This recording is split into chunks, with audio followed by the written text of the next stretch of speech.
To our beneficiaries in the beautiful province of Antique, magandang araw po sa inyong lahat.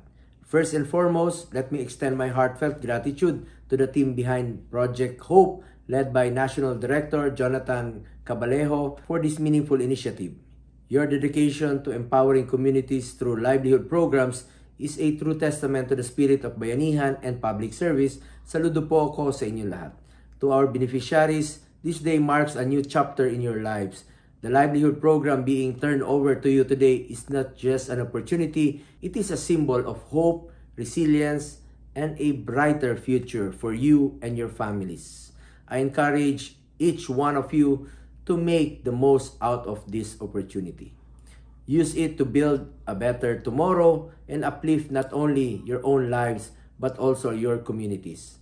As we move forward, let us continue to work together in fostering an environment where every Filipino has access to opportunities for growth and development. Together, we can achieve a more prosperous and inclusive nation. Muli, maraming salamat sa lahat ng bumubuo ng Project Hope at sa ating mga kababayan sa Antique. Mabuhay po kayong lahat.